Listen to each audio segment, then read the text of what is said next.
The alarm didn't scream. It purred. A low, diplomatic warning tone designed not to offend any of the 64 species currently aboard Station Helios 9. Very polite. Very reasonable. Completely useless when someone was actively ignoring it. Vakresh's secondary eyes flicked to the monitor bank. Sector 8. Quarantine Zone 3. Security feed showed a human in a maintenance jumpsuit strolling past the first warning beacon like it was a decorative plant. "Captain Okoye," Vakresh said, voice tight. "Your crew member is approaching restricted." The human walked past the second beacon. "Captain, the safety protocols are quite clear on..." Third beacon. Gone. The human opened the sealed door with an override code that absolutely should not have worked. Vakresh's translator chip stuttered. That door requires station command authorization and... Captain Okoye looked up from her tablet. Glanced at the screen. Looked back down. "That's just Miko being Miko," she said. Vakresh's 4 hands clenched simultaneously. His neck frills flared purple. The Xanthari equivalent of a migraine. "Your colleague just entered the containment zone housing the most dangerous biological samples in this sector." "Yeah, she does that. The Krythian juveniles are classified extinction level if provoked." "Captain." Vakresh's voice climbed an octave. "She is unarmed." Okoye finally looked up. "Vakresh, buddy, she's from Nebraska." As if that explained anything. As if that explained everything. Vakresh pulled up the internal camera feed for Containment Zone 3. His primary heart stopped. His secondary heart considered following suit. The human, Miko apparently, was sitting on the floor, cross-legged, surrounded by 6 Krythian apex cubs. They were the size of Earth tigers, covered in obsidian black scales that could deflect plasma rounds, with rows of crystalline teeth designed to shear through starship hull plating. Their eyes glowed amber, pupils slit vertically like a predator's nightmare. 3 of them were nuzzling her shoulders. One had its head in her lap. "No," Vakresh whispered. 2 more were making a sound that the database had never recorded. High-pitched, almost musical. Like, "Are they chirping?" Okoye leaned closer to the screen. Vakresh's fingers flew across his datapad, pulling up the Krythian biological assessment files. The document was 892 pages long. Most of it was red text. Lots of words like lethal and avoid at all costs, and cremation recommended for remains. He scrolled to the casualty report from the last Krythian juvenile encounter. 38 Galactic Consortium soldiers, full combat gear, neural stun weapons, all dead within 4 minutes. On screen, Miko scratched 1 cub behind what might generously be called an ear. It leaned into her hand and made a sound like rocks tumbling in a waterfall. "This is not possible," Vakresh said. The radio on Okoye's belt crackled. "Hey, Captain." Miko's voice, cheerful and disturbingly calm. "Can someone bring snacks? I made friends." Vakresh stared at the radio, then at the screen, then at Okoye. "Your species has no survival instinct." Okoye shrugged. "We've got instincts. We just ignore them when something looks sad." "They are apex predators. They're also babies." Miko's voice came through again. "Aren't you?" "Yes, you are. Yes, you..." "Ow. Okay, gentle, gentle." Vakresh activated the emergency response channel. "This is Liaison Officer Vakresh. We have a code violet in Quarantine Zone 3. Human crew member has made unsanctioned contact with hostile biological samples. Requesting immediate..." A deeper sound rumbled through the speakers. Not from the radio, from the containment zone. The camera feed shook. "Oh," Miko said quietly. "Hi there." The response team arrived in 90 seconds. 12 soldiers, 4 species, full exo armor, plasma rifles charged. They moved in textbook formation, silent, efficient, prepared for anything the galaxy could throw at them. Anything except what was standing in the doorway.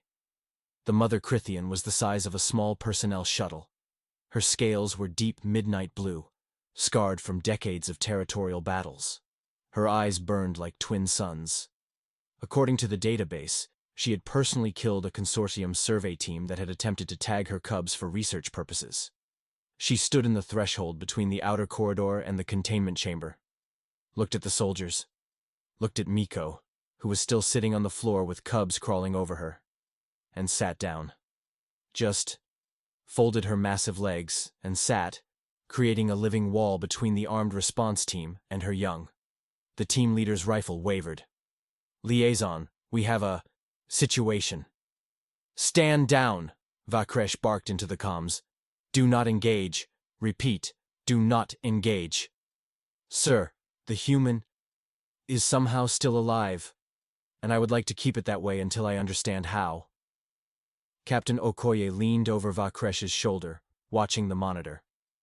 The mother Krythian hadn't moved, hadn't snarled, hadn't done anything except position herself as a barrier, not attacking, protecting.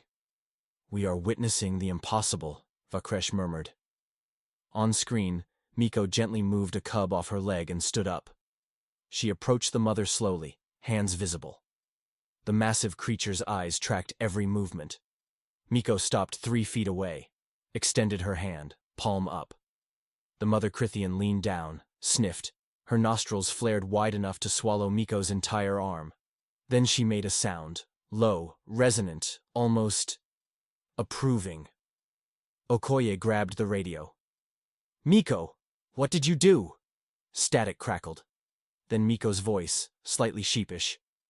"I might have accidentally solved a 300-year-old xenobiology problem?" Vakresh's translator made a sound like breaking glass. "Define accidentally," Okoye said. "Well," Miko said, "I noticed they were making distress calls, and nobody was responding, so I figured—" "You noticed?" Vakresh's voice hit frequencies his species wasn't supposed to reach. "The containment zone is soundproof." "Not to infrasound," Miko said. "I felt it in my chest. Thought someone left machinery running, but when I got closer, I realized they weren't trapped. They were lonely. They are biological weapons. They're kids whose mom was probably freaking out that someone took them." The mother Krythian shifted. One massive paw moved forward. Gently, impossibly gently, she nudged Miko toward the cubs. Permission. Vakresh sat down. His chair creaked under the sudden weight. "I need to file a report." "Good luck with that," Okoye said. "There is no protocol for this." "Nope." Protocol 891 explicitly covers Krythian encounters. It is 14 pages long. It uses the word fatal 63 times. Sounds thorough. Vakresh looked at her. It does not have a section for human befriends apex predators through emotional intuition. Might want to add that. On the monitor, Miko was back on the floor. Cubs piled on top of her like a scaly, chirping blanket. The mother Krythian settled behind them, head resting on her paws, eyes half closed. Peaceful. The response team leader's voice came through, shaky. "Orders, sir?" Vakresh watched the screen for a long moment. "Bring snacks," he said finally. "Sir?" "You heard me. Bring food, something protein-rich, and for the love of every star in the spiral arm, do it slowly." He closed the emergency channel and pulled up a blank incident report form. Cursor blinking, he typed, "Human crew member Miko has made unsanctioned first contact with..." Deleted it. Tried again. "Krythian biological samples have responded unexpectedly to..." Deleted it. Stared at the screen. Typed, "I have no idea what just happened, but it worked, and I am terrified of filing this report." He saved it as a draft. Okoye patted his shoulder. "Welcome to working with humans." "How?" Vakresh said quietly. "Do you survive as a species?" She grinned. "Sheer stubbornness and vibes." "Vibes is not a scientific term." "And yet." On the monitor, Miko laughed as a cub tried to climb onto her head. The mother Krythian's eyes opened slightly, watching, protective, but not hostile. Vakresh's datapad chimed. Incoming message. Priority 1. Galactic Consortium Embassy Channel. He opened it. 3 words. Explain this immediately. Below it, a video attachment, already spreading across 40 systems. Someone had leaked the security footage. The galaxy was watching. and Vakresh had no idea what to tell them. 2 hours later, Miko emerged from Containment Zone 3, with 6 cubs following her in single file. Like ducklings. The mother Krythian watched from the doorway, station personnel scattered. Vakresh stepped into Miko's path, holding a datapad. Explain. They were hungry? Before that. Vakresh's frills flared. I have a 14-page incident report form, starting with methodology. Miko took the datapad, scrolled. This is 14 pages of, why didn't you die? She handed it back. They looked lonely. Same energy as my childhood neighbor's dog. Vakresh's translator sparked. These are not dogs. Same principle. A cub chirped and headbutted her shin. She scratched its head ridge. Captain Okoye approached. How'd you know they wouldn't attack? Didn't. 50-50 shot. Vakresh made a deflating sound. You risked your life on a coin flip? 60-40. They weren't showing aggression markers, just stress. How could you possibly know that? Body language. Vocalizations. I just felt it. Vakresh pulled up his datapad. The Krythian biological database classifies them as irrationally violent, non-social, approach equals death. Well, Miko said, your database is wrong. Silence. The database was compiled over 3 centuries by 89 xenobiologists. Cool, they were all wrong. Vakresh took a breath involving all 6 lungs. Explain your reasoning. They're babies. Scared babies locked in a room by strangers with weapons.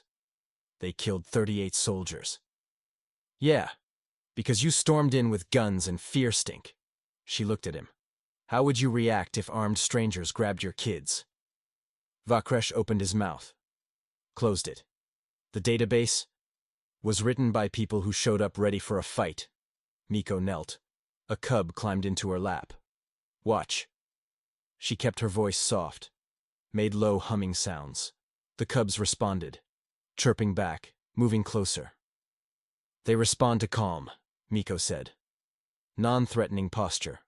Play behavior, just like most social species. Krythians are not classified as social, because nobody tried being social with them. Okoye reviewed security footage. Every previous encounter, stress markers were elevated. Fight or flight responses. Vakresh sat down. 300 years of xenobiology. Yep. Rewritten. By someone who went with her gut. It is ridiculous. A cub walked over and curled up next to Vakresh's feet. He froze. Relax your breathing, Miko said. I am very relaxed. You're vibrating. The cub chirped and bumped his knee. Vakresh stared. This should not work. And yet, Okoye said. Vakresh's datapad chimed. His frills went white. Incoming transmission. Priority Alpha. Krythian Matriarch Council. Is that bad? Miko asked. They haven't contacted the consortium in 291 years. Vakresh walked fast.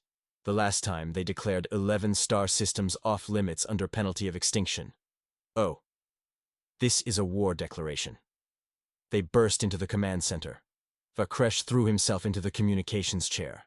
6 Krythian faces appeared. Older. Scarred. We have witnessed the images spreading through your networks. Vakresh bowed his head. Honored matriarchs, I take full responsibility. We wish to meet the soft voice. Silence. I'm sorry, you wish to... What? The one who entered the den. The one who calmed the young. The matriarch leaned forward. The one your species calls Miko. Okoye stepped closer. Can you clarify your intentions? She walked into the den unarmed, unafraid. She did what 300 years of your consortium could not. She listened. We name her Soft Voice, first non-Krythian to carry our words. We extend invitation to Homeworld. As ambassador. Vakresh's translator rebooted. Twice. You want a human, with no diplomatic training, no. We want the one who understood. The matriarch's eyes fixed on the screen. Is she present? Miko raised her hand. Hi. The matriarchs leaned forward as one. Soft voice. Will you come? Miko looked at Okoye, at Vakresh, at the cubs. Yeah, I'd like that. Vakresh pulled up legal documents. This violates 83 separate treaties, the Krythian exclusion zone, the non-contact directive, and we're doing it anyway, Okoye said. Captain, I must protest. Protest noted. Overruled. She looked at the matriarchs. When? When the young are ready to return. 3 cycles. We'll be ready. The transmission ended. Vakresh sat in silence. The mother Krythian had appeared in the doorway. Nobody saw her arrive. I need to update the database, Vakresh said quietly. Yeah, all of it. Or you could add a note that says, try being nice first. That is not how xenobiology works. Maybe it should be. He pulled up a blank document. Typed, Krythian juveniles respond positively to calm, non-threatening approach. Social behavior observed when fear responses are minimized. He paused, added, note, try being nice first. Saved it, sent it to the Galactic Consortium Xenobiology Division. His datapad chimed. Response. Explain methodology immediately. Also, are you being held hostage? Blink twice in your next transmission. Miko read over his shoulder. See? They get it. They think I'm being coerced. Vakresh looked at the cubs, at Miko, at the treaties highlighted in red. We are going to the Krythian homeworld, where no outsider has survived in 3 centuries. Yep, based on your intuition. And vibes.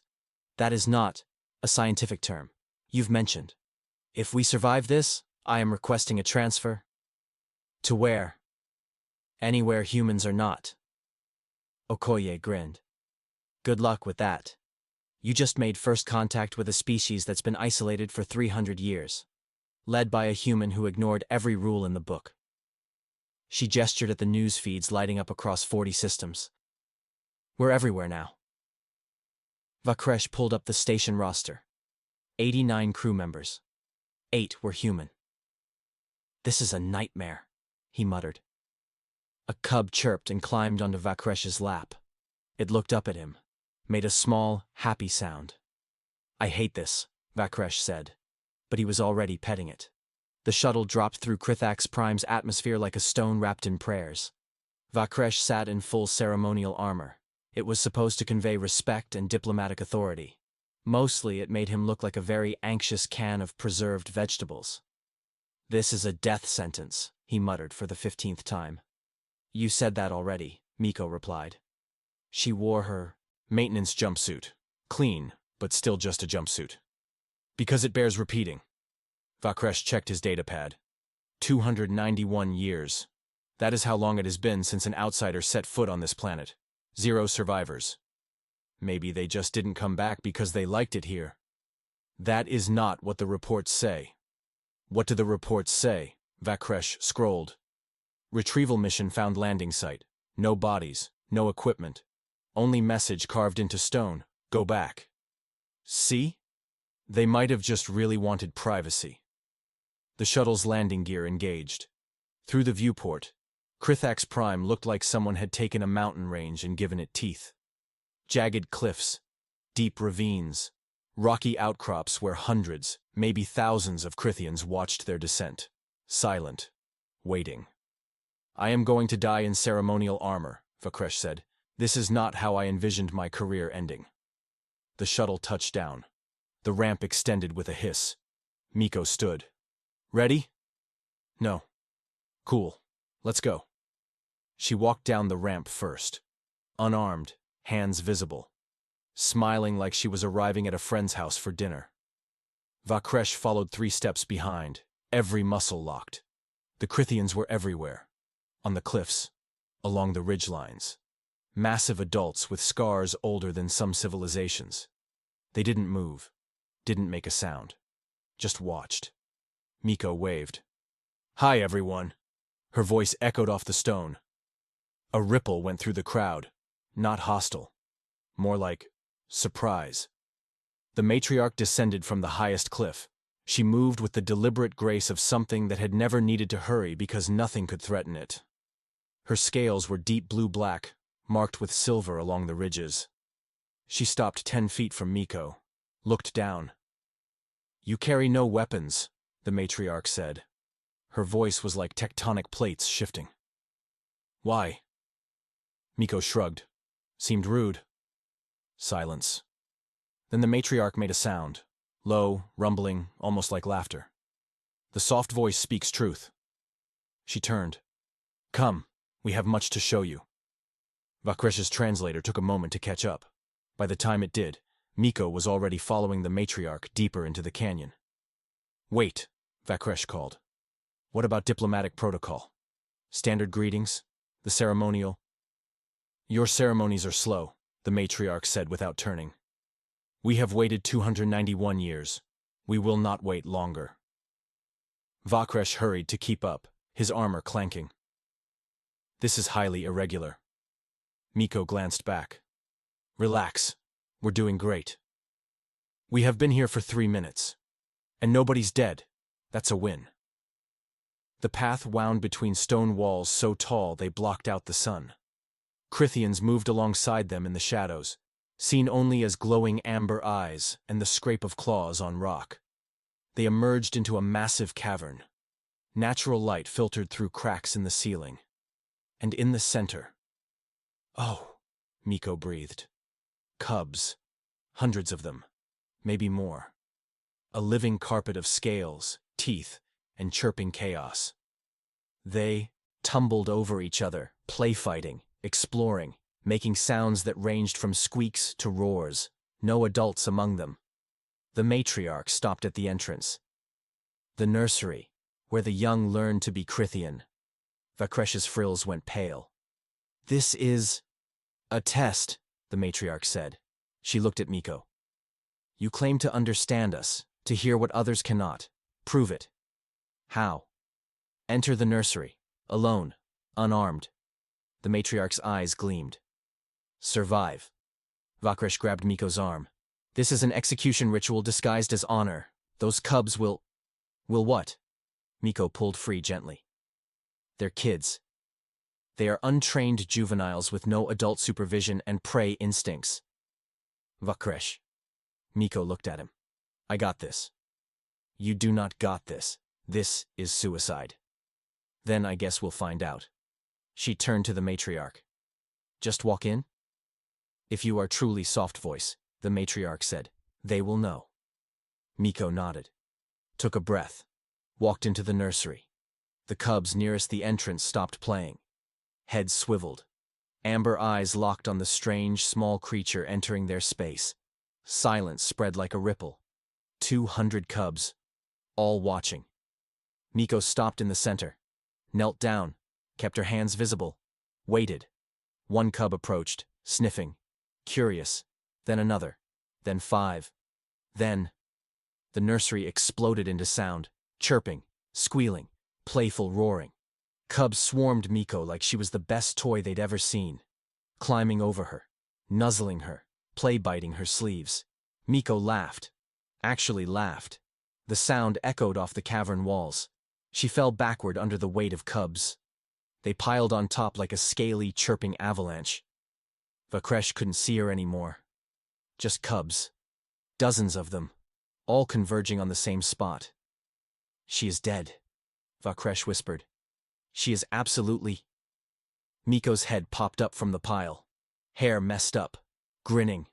"They're playing!" she called. "They're just playing!"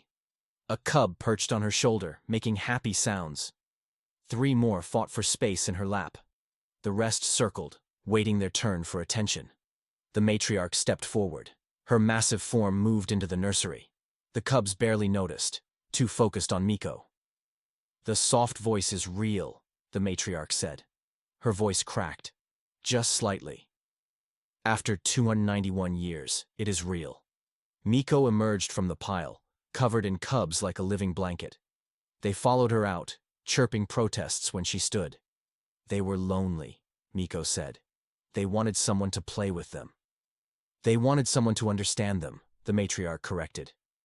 She looked at Vakresh. "Your consortium sent warriors, scientists. Diplomats trained in 89 languages. She looked back at Miko. They never sent someone who simply listened. Vakresh's translator rebooted. I need to sit down. Come, the matriarch said. We will speak in private. There are truths the soft voice must know.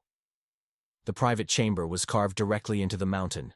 Simple, no decorations. Just stone and light. The matriarch settled onto a raised platform. Miko sat across from her, cross-legged. Vakresh stood by the entrance, still processing the fact that Miko was alive. You asked why we are alone, the matriarch said. Why no species comes here. Why we are feared.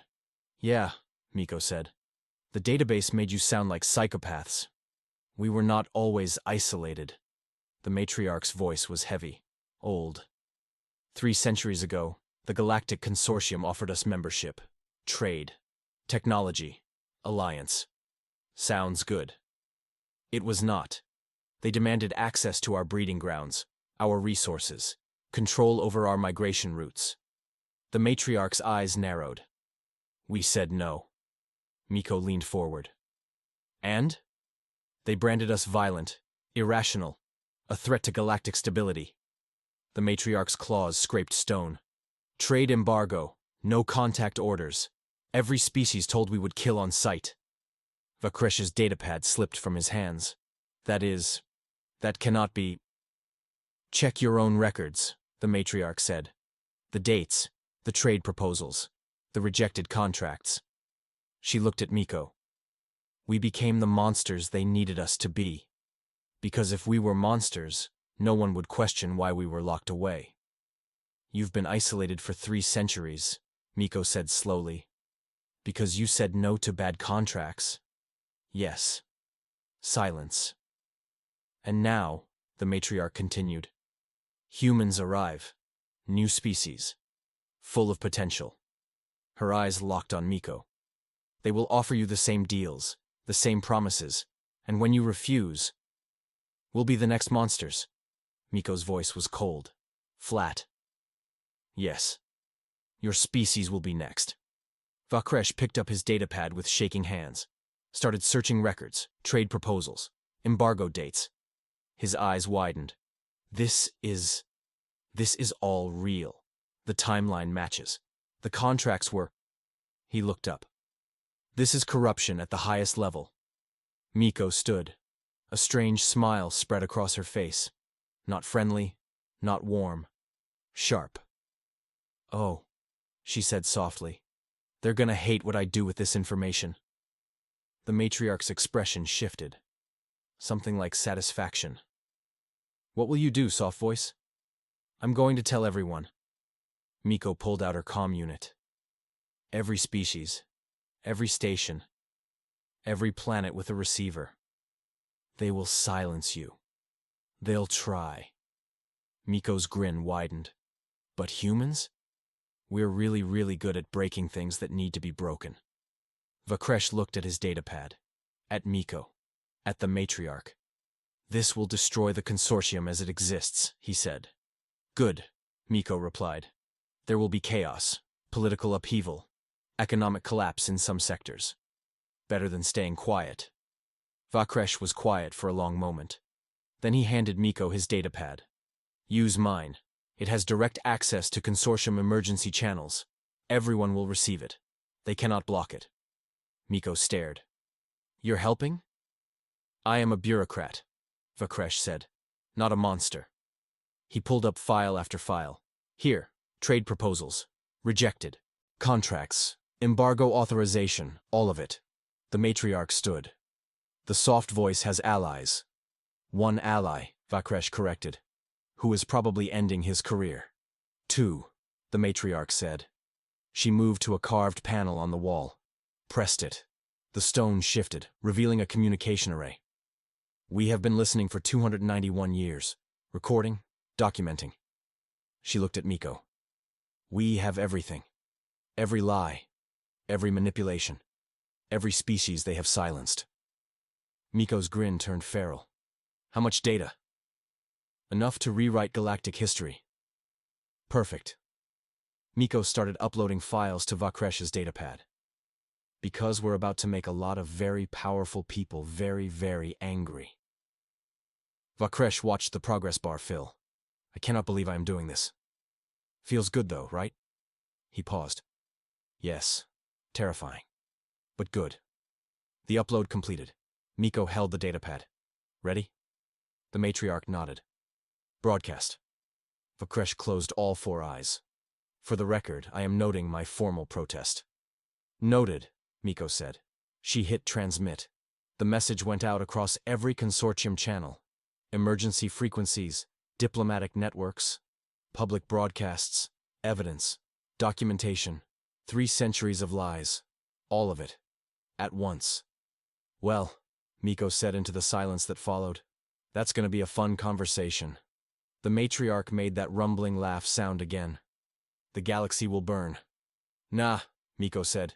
Just the bad parts. Vakresh's datapad started chiming. Alerts, messages, incoming transmissions from 60 systems simultaneously. Oh, he said faintly. Oh no. Oh yes, Miko corrected. Outside, cubs started chirping. Happy sounds. Playful sounds. The matriarch walked to the entrance, looked out at her people. For 291 years, we waited, she said. For someone who would listen, who would see the truth. She looked back at Miko. Thank you, soft voice. Miko smiled. Thank you for trusting me. What happens now? Now? Miko glanced at Vakresh's datapad, still exploding with messages. Now we see who's brave enough to tell the truth when it matters. The matriarch's eyes gleamed. And if they try to silence you? Miko's grin was all teeth. They can try. Miko walked into Station Helios 9's communications hub like she owned it. She walked past 3 security checkpoints. 2 locked doors. 1 very confused technician who tried to stop her until Captain Okoye appeared with a look that said, "Let it happen." Vakresh was already there. You cannot access. Miko sat at the primary broadcast station. Already did. Her fingers flew across the controls. Every screen lit green. Those are council frequencies, reserved for emergency galactic broadcasts. And yet, Miko pulled up the files from Krythian's Prime. 3 centuries of evidence. Showtime. She hit transmit. Every council frequency. Every diplomatic channel. Every public broadcast network in 60 systems. Consortium trade proposals, rejected. Embargo authorizations, falsified. Species, classifications, manipulated. 300 years of systematic isolation. Vakresh watched the counter tick up. 60 systems, 85, 120, 200. You just committed 16 felonies, he said. Miko grinned. Cool, make it 18. She opened another channel, direct to the Consortium Council chambers. Live feed, public access. That is the High Council's private. Not anymore. Miko's voice transmitted across every connected system. Hi everyone. Name's Miko, human. I'm broadcasting from Station Helios 9, where I made contact with Krythian juveniles. You know, the species you've classified as kill on sight for 291 years. The chamber went silent. Funny thing, that classification is complete garbage. The Krythians aren't violent. They're a species that said no to exploitative trade deals, so you made them monsters. She displayed a document on every screen. Trade Proposal 849A, rejected by Krythian Matriarch Council, followed immediately by Threat Assessment Reclassification. Same day, Miko said. They said no. You declared them dangerous. Species representatives started demanding explanations. The High Chancellor's voice boomed. This human has violated 22 sections of galactic law. Emergency session, Captain Okoye said, walking into frame. Called. Right now, motion to censure humanity. The gavel came down. Session convened. Perfect, Miko said. Let's go. Vakresh grabbed her arm. They will arrest you. Probably, but they think I'm alone. Vakresh looked at the screens, at the 200-plus systems receiving the data, at species representatives already forming alliances in real-time channels. You are never alone, he said quietly. The Consortium Council chamber was designed to intimidate. Miko walked to the center platform. No guards, no restraints. Humans didn't have voting rights. Weren't supposed to be in the chamber. She walked in anyway. The High Chancellor rose. Human-designated Miko, you stand accused of 16 felonies, yeah. Miko looked around. Cool room, very dramatic. You will address this council with respect. I'll address it with honesty. Respect's gotta be earned. The Chancellor's scales darkened. You have transmitted classified information. Exposed 3 centuries of corruption. Let's discuss Trade Proposal 849A, the one that would have given you access to Krythian breeding grounds. Silence. Or Trade Proposal 1122C, offered to the Velthros, rejected because it demanded their home system's resources. Miko scrolled. Followed by Threat Assessment Reclassification. A Velthros representative stood. My species was told the reclassification was based on violent incidents. There were no violent incidents. There were rejected contracts. Then isolation. More representatives pulled up files. The pattern emerged. Rejected proposal. Reclassification. Isolation. For centuries. Where is your proof? The Chancellor demanded. Every screen lit up. Documents flooding public networks simultaneously. I didn't send these, Miko said. These are coming from 39 different sources. Captain Okoye's voice crackled through Miko's comm. Who else did you send that data to? Everyone, Miko said. The chamber erupted. A Zenthari delegate stood.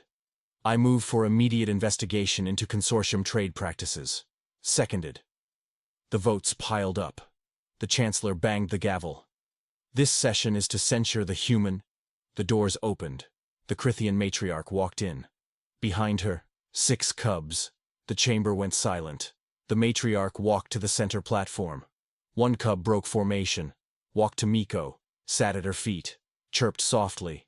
My children choose their own truth, the matriarch said. As do we. She looked at the Chancellor. For 291 years, you called us monsters. You told the galaxy we were dangerous. You killed 38 soldiers. Who came to take our young, without permission, with weapons drawn. You call that violence. We call it protection. The other cubs walked to Miko. All 6 clustered around her. The soft voice entered our den unarmed, the matriarch continued. She listened, something none of you attempted in 3 centuries. She looked around the chamber. How many others have you silenced? How many species sit alone because they refused your terms? A Zenthari delegate stood. I move for full audit of consortium trade practices and threat assessment protocols. Seconded. The votes rolled in. 39 species. All in favor. Another representative stood. I move that humanity be granted provisional council seat, effective immediately. The vote passed. 41 in favor. Humanity had a seat. Vakresh appeared at the entrance, exhausted. Your species, he said to Miko, is going to destroy everything. Miko scratched the cub at her feet. It made a happy sound. Nah, she said. Just the bad parts. The matriarch inclined her head. We do not destroy. We rebuild.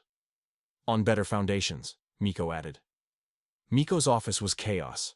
1 desk, rarely used. Chairs occupied by cubs. Datapads collecting dust.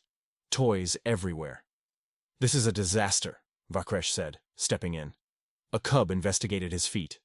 It's organized chaos, Miko said from the floor, surrounded by reports and cubs.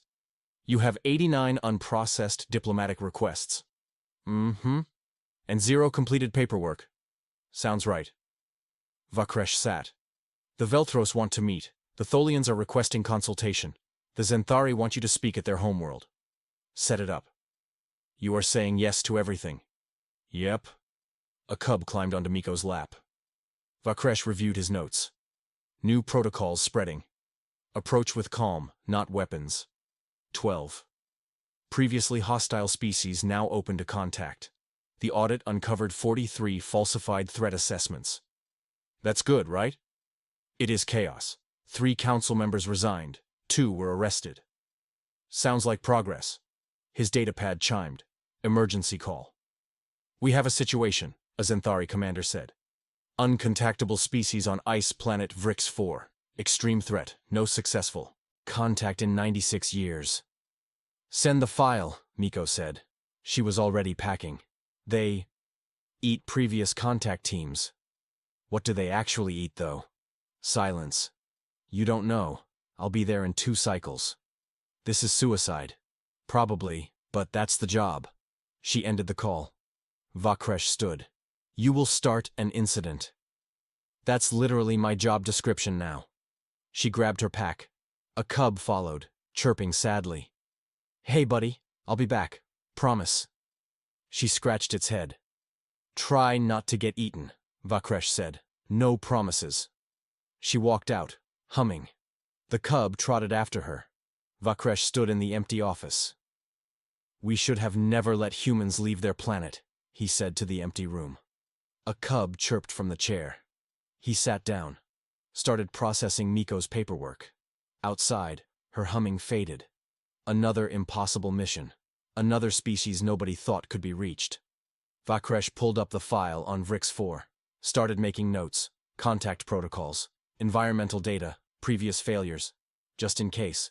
Because if Miko survived, and somehow she usually did, she'd need documentation. Someone had to keep track of the chaos. He started typing. Incident report. Human liaison Miko. Unauthorized contact with Vrix 4 hostile species. He paused. Changed it to expected casualties. 0 humans, but probably Vakresh's remaining sanity. Probability of success. Unknown. Probability of Miko ignoring safety protocols. 100%. He saved it. Sent it to the diplomatic corps. Added a note. Request additional personnel. Current liaison refuses paperwork and keeps adopting apex predators. Please advise. The cub chirped approvingly. Shut up, Vakresh muttered. But he was smiling. His datapad chimed. Response from diplomatic corps. Request denied. Excellent work. Continue monitoring. Also, adopting apex predators now classified as valid diplomatic methodology per Protocol 1891H, Miko Amendment. Vakresh stared at the screen. They made it a protocol, he said. The cub chirped. This one sounded amused. Vakresh pulled up the new protocol. Read it. Started laughing. Protocol 1891H. When approaching potentially hostile species, first consider whether previous hostility was provoked. Attempt non-aggressive contact before defensive measures. Recommended approach? Be nice and listen. Credited to Human Liaison Miko, Krythian Matriarch Council. The galaxy is never going to be the same, Vakresh said. The cub settled at his feet. Outside, somewhere in the station, Miko was probably already breaking another rule. Making another friend. Starting another revolution. And Vakresh would be there to document it all.